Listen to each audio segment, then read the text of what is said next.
जनता vibe news. तो चलिए शुरुआत करते हैं आज की बड़ी खबर से। प्रेमनगर किराड़ी की रहने वाली एक महिला जो अपने पति के खरीदे हुए मकान को पति की मृत्यु के बाद अपने ही मकान को बनाने के लिए जैसे ही काम शुरू करती है, वहीं पड़ोस में ही रहने वाले कुछ लोग उस महिला के मकान को अपना बताकर उस महिला को परेशान करना शुरू कर देते हैं और महिला के साथ अभद्र भाषा का प्रयोग करती है। महिला प्रेमनगर पुलिस स्टेशन में इसकी शिकायत दर्ज कराती है तो पुलिस की तरफ से उचित कार्रवाई नहीं होती है और साथ ही महिला के मकान के कागजात भी पुलिस अपने पास रख लेती है, जिसके कारण वो थाने के कई चक्कर लगाती है, लेकिन पीड़ित महिला को कागज पुलिस नहीं देती। फिर पीड़ित महिला कोर्ट में न्याय की गुहार लगाती है। जज साहब की तरफ से पुलिस को आदेश दिया जाता है कि महिला के मकान के कागज उसे वापस कर दिए जाए, केस की सही छानबीन पर परेशान करने वाले लोगों पर उचित कार्रवाई की जाए। मैडम क्या नाम है आपका? मेरा नाम लतेश है। क्या घटना घटी है वो बता दीजिए आप। मैं प्रेम इंद्रायणी क्लब फेज 1 में अपना 103 मकान बनाने जा रही थी, तो उसमें एक राजू नाम का बंदा आया, मेरे को रोकने लगा और गाली गलौज कर उस लड़के ने भी मेरे से हाथापाई करी, मारपीट करी। और जब मैंने पीसीआर कॉल करी तो पुलिस वालों ने मेरे से पहले तो फोटोकॉपी मंगाई मेरे प्रॉपर्टी की, फिर ओरिजिनल मंगाए और रख लिया और मुझे ही बंद कर दिया। मेरी कोई सुनवाई नहीं करी, कोई कंप्लेंट दर्ज नहीं करी, कोई एफआईआर नहीं। किस जगह का मामला है ये? प्रेमनगर थाना, इंद्रायणी क्लब फेज 1, गली नंबर 8। जिन्होंने आपके साथ मारपीट की वो कौन लोग हैं? सामने पड़ोसी राजू और उसका लड़का। जी, आगे थाने में मामला गया, फिर क्या हुआ? थाने में गए, मुझे ही बंद कर दिया उल्टा।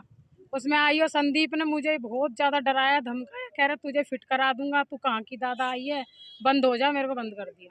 ये प्रॉपर्टी किसकी थी? ये मेरे हस्बैंड की है और वो मैं बना रही हूँ।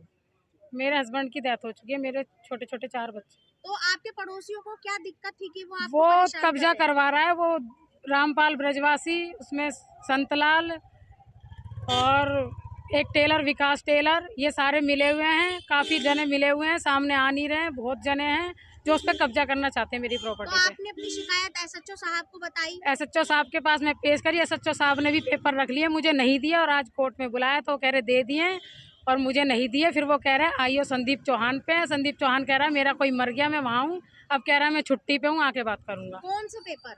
प्रॉपर्टी के रियल पेपर मेरे, जो ओरिजिनल कॉपी मेरे। आज आप कोर्ट आई हो, किस लिए आई हो? क्या इसीलिए मामला? आई थी, मेरे पेपर भी नहीं दिया जा रहा, मेरी कोई सुनवाई नहीं हो रही। तो आज कोर्ट में क्या फैसला हुआ है? कोर्ट में जज साहब ने बोला इसके आज के आज पेपर दिए जाएं, नहीं तो कल कंप्लेन दर्ज कराओ। ये जो कोर्ट में आए हैं, आप किसके कहने पे आए? क्या पुलिस ने भेजा या अपनी मर्जी से? किस तरीके से आए आपको? मेरी कोई सुनवाई नहीं हुई तो फिर मैंने अपने वकील साहब को हायर करा। ये बहुत गरीबों की मदद करते हैं, इन्होंने फिर मेरा सुनवाई कर रहे हैं। सर आप अपना परिचय दे दीजिए। जी, मेरा नाम एडवोकेट राजूतुल्ला है और मैं प्रैक्टिस लॉयर हूँ और इन लोगों को न्याय दिलाने में मदद करता हूँ। सर ये जो पीड़ित आपके साथ मौजूद हैं, इनके साथ जो हुआ आज उस पर क्या फैसला निकला?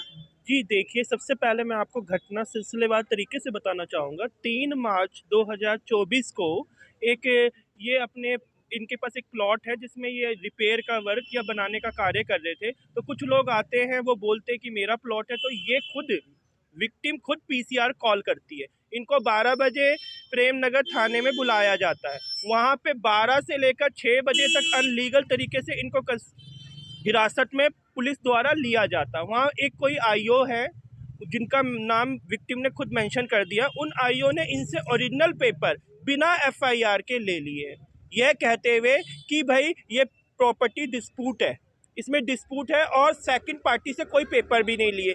और सबसे बड़ी बात ये कि वहाँ पे थाने में बहुत सारे डीलर भी आ जाते हैं, जैसा विक्टिम ने बताया, और इनके ही ओरिजिनल पेपर की फ़ोटो खींच ली जाती है। उसके बाद इनको लगातार थ्रेट पुलिस की तरफ से मिलती है कि तेरे को बंद कर देंगे, तेरे ऊपर एफआईआर दर्ज होती है। हम एंटीसेप्टी बेल लगाते हैं कोर्ट के अंदर। तो आज इसकी सुनवाई हुई जिसमें माननीय कोर्ट ने बहुत आश्चर्य में पड़ गया कि सेशन कोर्ट में जो 203 नंबर है रोहिणी कोर्ट में, नविता बग्गा जी की जो कोर्ट है, वहाँ पे आज बेल मैटर इनका था। वहाँ पे कोर्ट ने ये ऑब्जर्व किया कि उसमें आईओ ने खुद रिपोर्ट दी कि इनके ऊपर ना कोई एफआईआर है, बल्कि ये खुद ही इन्होंने पीसीआर कॉल किया, हम इन्वेस्टिगेशन कर रहे हैं। तो जज साहब ने फिर आईओ से जो प्रेजेंट हुए थे उनसे पूछा कि इसकी प्रॉपर्टी के पेपर आपने क्यों ले लिए? उनके पास कोई जवाब नहीं था। तभी जज साहब ने ऑर्डर दिया कि प्रेमनगर थाने के एसएचओ तुरंत कोर्ट में हाजिर हो। फिर 12:30 बजे फिर से सुनवाई होती है। एसएचओ साहब आते हैं, एसएचओ साहब से जज साहब कई सवाल पूछती है, जिसका जवाब एसएचओ साहब के पास नहीं होता है, और वो कोर्ट में जज साहब कहती कि इनके पेपर शाम तक दे दिया जाए, और मुझे बोलती अगर ये नहीं देते तो इनकी एक कंप्लेन कोर्ट के माध्यम से दर्ज करवाई जाए। फिर मैं खुद मेरे कहने पे ये एक पीसीआर कॉल भी हमने कर दी है कोर्ट से ही कि आईओ जो संदीप ये बता रही हैं उनके पास इनके ओरिजिनल पेपर है। उस प्रॉपर्टी की कीमत कम से कम कितनी होगी? 20-22 लाख रुपए है। तो कहीं ना कहीं ऐसा लगता है कि जो प्रेम नगर थाने की पुलिस है इसमें ये बहुत बड़ा रैकेट चल रहा है। तो मुझे नहीं लगता कि प्रेम नगर थाने की पुलिस कोई इस मामले में सही से जांच कर पाएगी, क्योंकि इसमें खुद एसएचओ साहब का नाम आ रहा है। तो इस बात की इन्वेस्टिगेशन होनी चाहिए कि थाने के अंदर किस लिए प्रॉपर्टी के पेपर मंगाए गए। जब एफआईआर ही दर्ज नहीं हुआ, कानून का ऐसा कौन सा प्रोविजन था जिसमें उन्होंने प्रॉपर्टी के पेपर ले लिए? अब वो ये कह रहे हैं हमारे पास नहीं है, बल्कि सबूत प्रेमनगर थाने के पास है, क्योंकि वहाँ पे सीसीटीवी कैमरा है। उस कैमरे में सारी घटना घटित हो चुकी है। साहब, लॉ एंड ऑर्डर रखना कानून का फर्ज बनता है, देखो दायित्व बनता है उनका, और लॉ एंड ऑर्डर के तहत ताकि कोई दंगा फसाद ना हो, कोई विवाद ना हो, इसलिए शायद ये सारे जो काम है वो पुलिस अपने तरीके से करती है। तो क्या कहेंगे? ये देखिए, एक तो सिविल मैटर में पुलिस का कोई अधिकार नहीं है। कल इन्होंने अपने यहाँ पे 2 सीमेंट की बोलियां रखी तो बीट वाले फिर आ जाते हैं। आखिर सिविल मैटर में पुलिस का रोल क्या है, ये सोचने पे विवश करता है कि दाल में कुछ काला है। कुछ लोगों के साथ आईओ की या लोकल एसएचओ की जरूर साठगांठ है जो इस केस में मिसलीड कर रहे हैं। तो जिस तरीके से प्रॉपर्टी में अक्सर विवाद देखा गया है, तो क्या प्रॉपर्टी में पुलिस का रोल नहीं बनता है? कि प्रॉपर्टी में पुलिस का रोल तब बनता है जब कंप्लेन आई जाए। हमने पीसीआर कॉल किया। पुलिस का रोल इसमें अगर बनता भी है तो दोनों पार्टी के पेपर लिए जाते हैं और एफएसएल में भेजा जाता है जी, और पेपर जब लिए जाते हैं तो उसकी एक स्लिप भी दोनों पक्षों को दिया जाता है।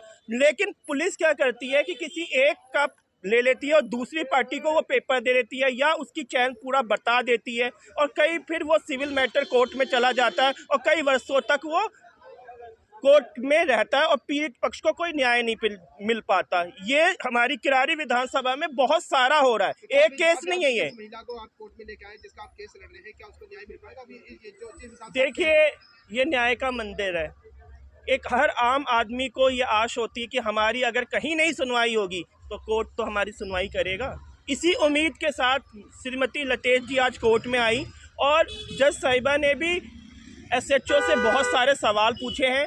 अगर पुलिस एसएचओ साहब में नैतिकता थोड़ी भी बची है तो एक बेचारी जो विधवा औरत है, इनके प्रॉपर्टी के कागज देने चाहिए। हमने पीसीआर आज कॉल कर दी है, कल हम एसीपी डीसीपी सबको देने के बाद कंप्लेंट के केस कोर्ट में फाइल कर देंगे।